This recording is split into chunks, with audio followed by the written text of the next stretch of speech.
Good morning. I feel like there are more people here than that. Good morning. I'm so thrilled to be here, and it's just an amazing, amazing vision to be here with you. I couldn't help feeling like when I was coming in here and sitting down, there was something about this that is a house, that is a home for you. You have these walls, these four walls, these walls of parents and family members around you who are all here, who have supported you and continue to support you. You have the walls to the house. You have these pillars of your extended family who have nurtured you through your educational aspirations. You have these four walls around you, and it's such an amazing feeling to be in this home with you. It's an incredible honor, and I'm so glad you invited me into your home. To the walls, I'm going to speak as a colleague and an admirer of the people that you've entrusted and supported and put your love into. So if I talk weird and wonky, I hope that's okay for you for a few moments. To you, I'm going to speak to you like a fan, and I hope that's okay for you for a few minutes as well. I'm deeply honored by the invitation to join your celebration today. Thank you for inviting me to your party. The work of public health is so vital, and this time is so exciting. I hope you all know how well prepared you are coming from this school. You've got good reasons to feel a sense of job security regarding the future, and I think for any parents who are harder of hearing back there, you have good reason for feeling a good sense of job security moving into your future. That's worth a clap, I think.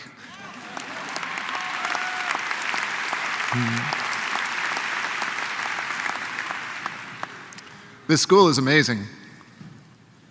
This school is building the public health canon of wisdom, and it's preparing the next generation of public health experts, you. And that is honorable work of the highest order. You are rock stars. I kind of feel more like one of those fans who gets a backstage pass. I usually start talks with some form of professional disclosure or disclaimer, so here goes. I come to your home as a community partner and as a guest in your house. You've walked halls, shared discourse, steeped yourselves in an environment that I have not experienced. I'm showing up today as a believer in the power of the beloved communities I serve and as a social justice activist. So if I miss the mark with my remarks, just write me off as your naive house guest, spouting off and embarrassing you at your dinner table. Oh, that's just Uncle Ben. He talks like that. Please know that anything I say comes from a place of love and gratitude, because I'm so glad we have champions like you in our world today. We will do so much good work together. There are big, irascible challenges out there, as well as inspiring, soul-feeding opportunities. And we, together, could play both a vital role in the former and a really fulfilling role in the latter.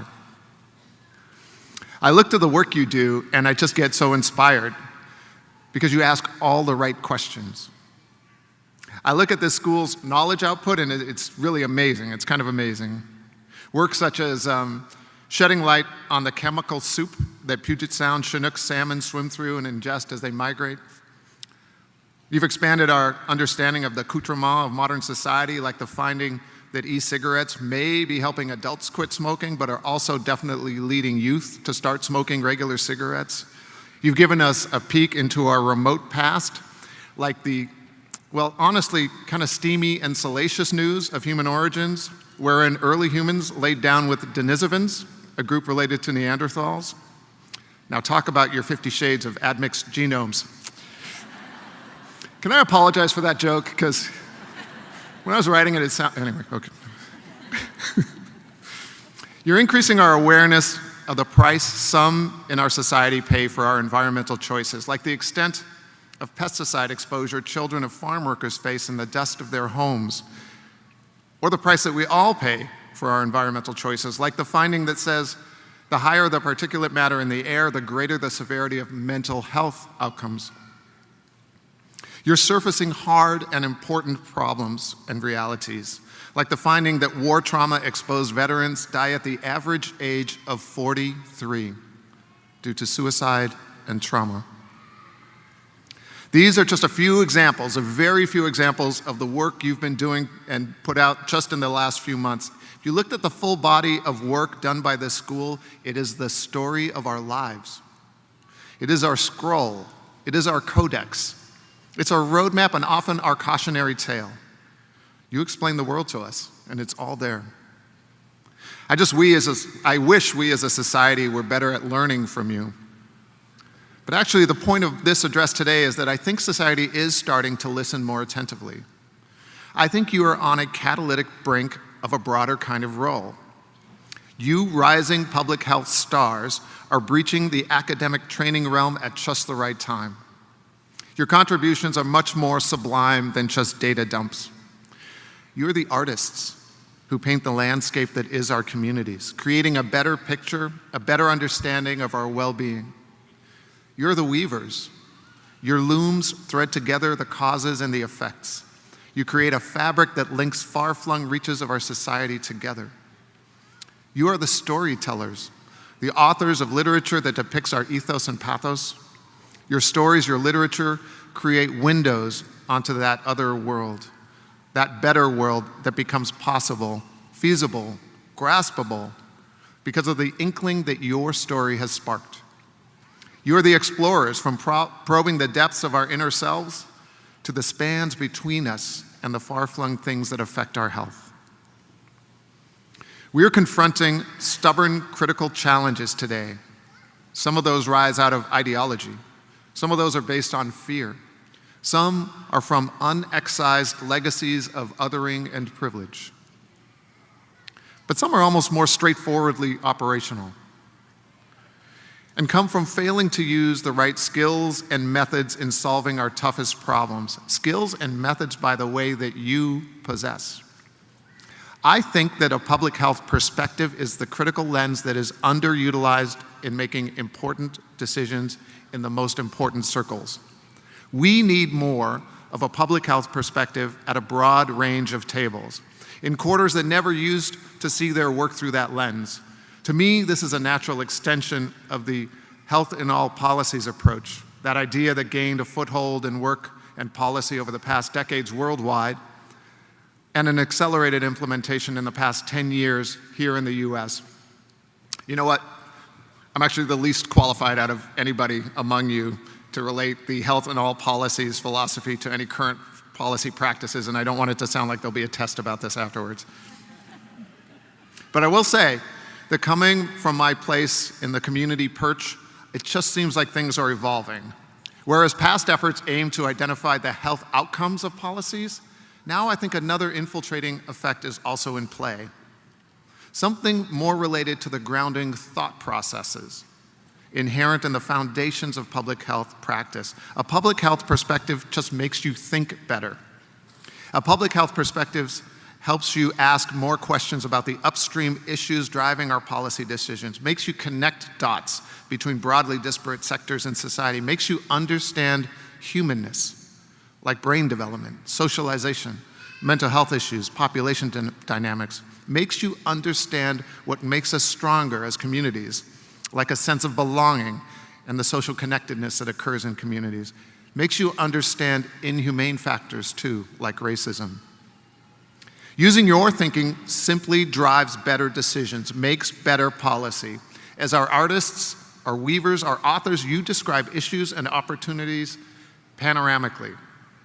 That's a skill set that makes you a valuable asset at any table, in any job. That's what makes you rock stars.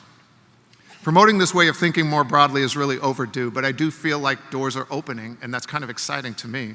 New opportunities are burgeoning for you in the obvious corners, like healthcare agencies and healthcare partnerships. But as I said, I think your influence is spreading even more broadly. Simply applying your words to important conversation has its own potency. Let me explain what I mean. The language you use is helping to reframe seemingly unresolvable problems. Problems like homelessness. Seattle's homelessness rates continue to rise despite every attempt to address it. by naming homelessness a public health crisis and drawing parallels for context with infections that sweep through communities, it raises a call to action with the same kind of fervor we might apply to an epidemic illness. I make no claims of easy solutions, but I do think this crisis, homelessness, calls for a greater sense of crisis. And so even as a rallying cry, the public health perspective that you bring is an important tone. Moving beyond health outcomes, I think about King County's Best Starts for Kids, investing in efforts that aren't health outcomes per se, yet they employ your trained way of thinking about needs and opportunities. And in doing so, more strongly weaving the fabric that connects a baby's earliest days to a 24-year-old's best days. I also think about your influence on philanthropy. The public health perspective has long been a component of philanthropy. Today, it's not just expertise about health outcomes that helps them do good work. It's actually your enlightened thought process, your multilateral accounting, your upstream view, your knowledge of rippling consequences, your desire for equity and for an ethical soul in decision-making. Your basic ability to connect the dots will make philanthropies better. I believe more and more audiences are ready to embrace that view.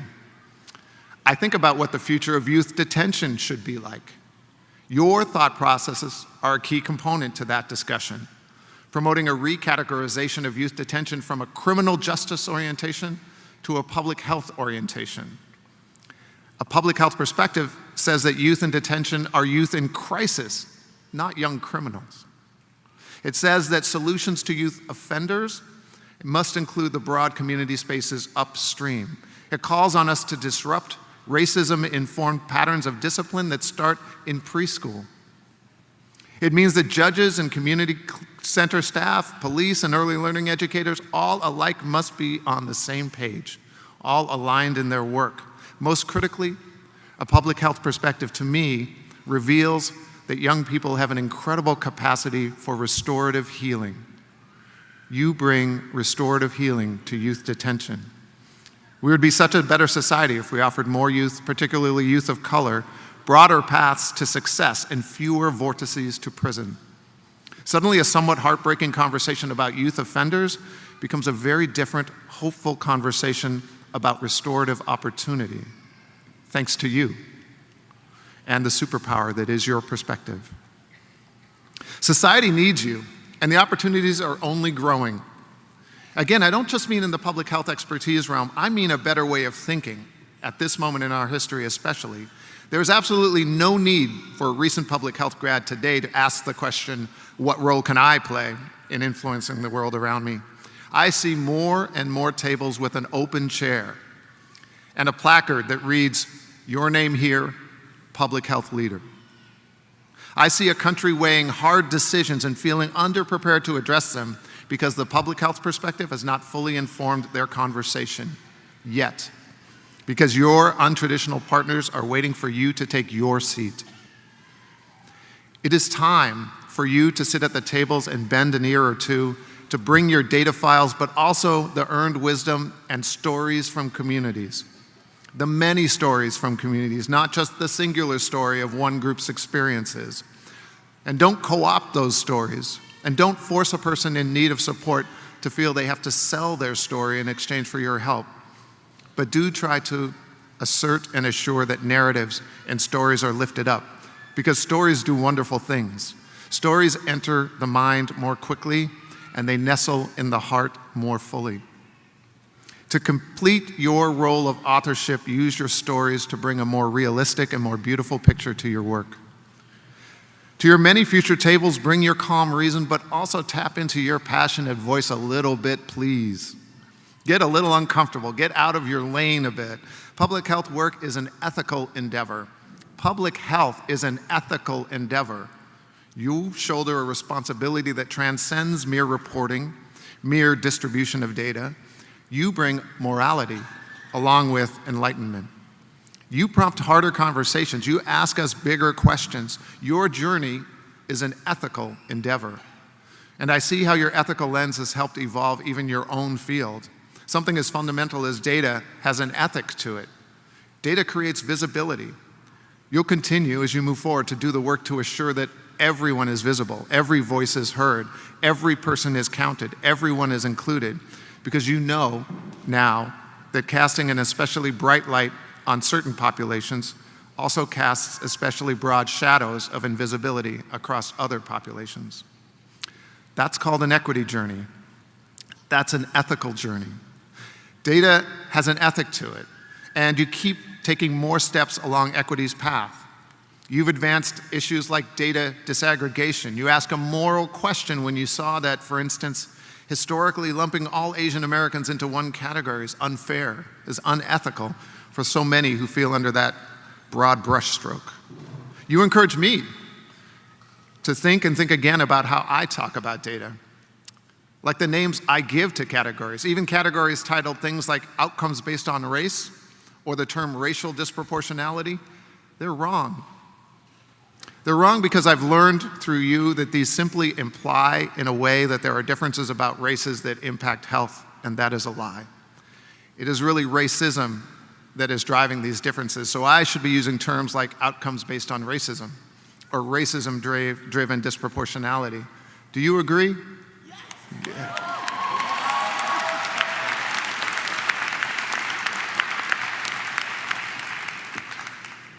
There's a powerful moral articulation in the knowledge that you share, and I do mean powerful.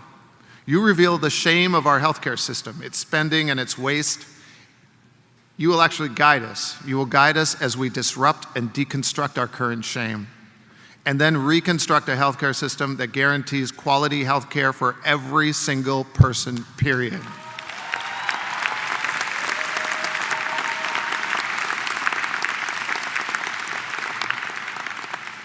A system that costs less, serves more, has better outcomes, is more humane. And when that happens, it will happen, you will be the ones to thank for that. You have an ethical potency in the work you produce and in the way that you think. If you didn't have this kind of power, then the NRA would never have seen you as such a threat, would never have historically tried to constrain you from studying gun violence in the thorough fashion that it deserves. I believe that if you had free rein in this regard, we would have already gone a long way toward kicking our unhealthy addiction to guns.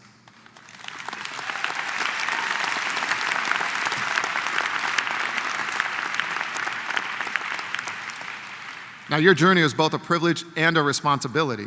This promise to walk that path of equity is a choice to take the harder path. But your morality says that the equity path is actually the only path. Your hearts know this. Your hearts know this path leads to the primary sources of inequity and illness, those inequities that are in the roots of this country, systematic inequity that has been the engine of this country's growth. It is systematically ingrained in us. We're all products of that inculcation, all of us. We are a society that has its foundations built on slavery and trails of tears. A society that has systematically sought to disenfranchise women. A society that has systematically sought to disenfranchise rural communities. A society that advances the interests of capitalism over the well-being of its people. A society that prioritizes maleness and whiteness and heteroness. And if I keep going, I will talk here forever, so I will keep moving on. Do you agree?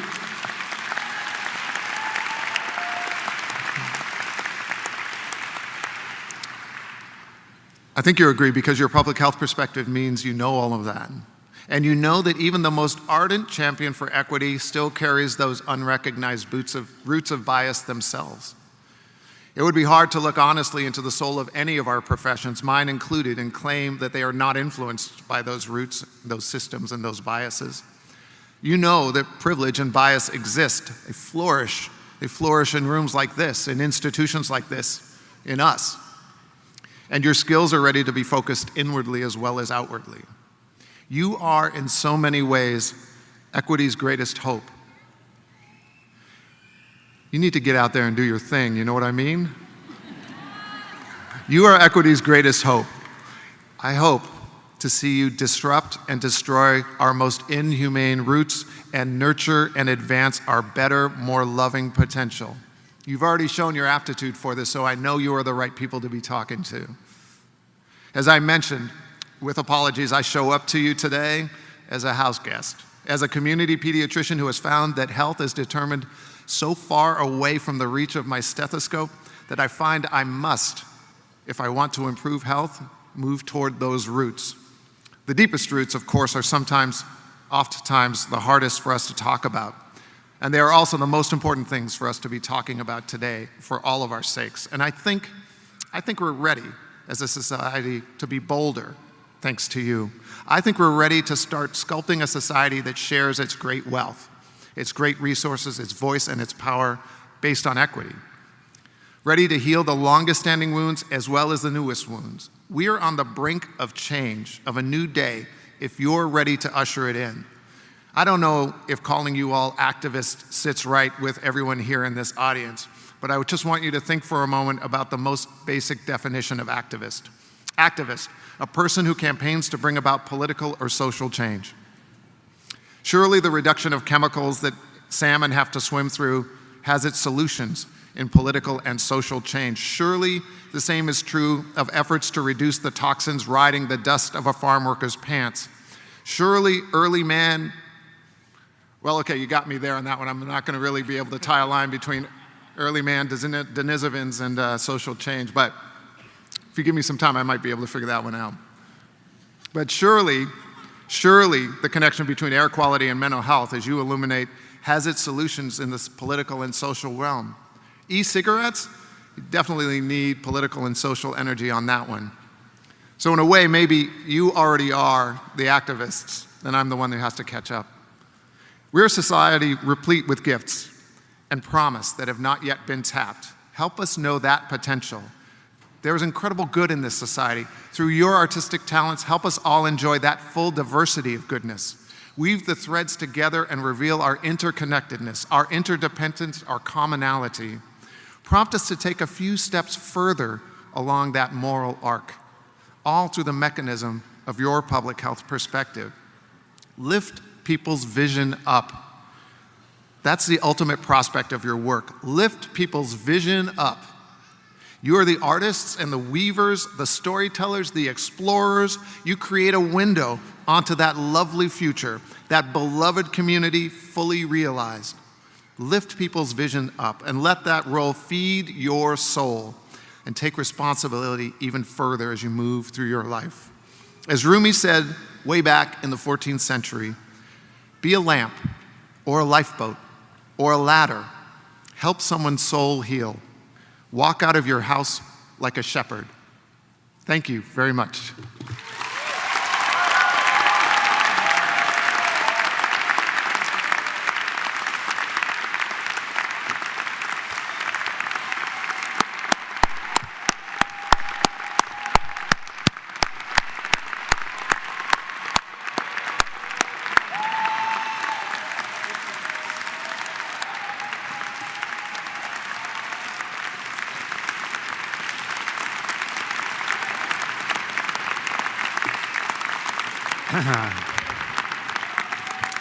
Ben, we are so honored by your presence and your speech today. We wanted to present you with a special gift. This is our stole of gratitude, an emblem of our appreciation, representing this special day and displaying our university's seal. Let's see if I can figure this out. Wow.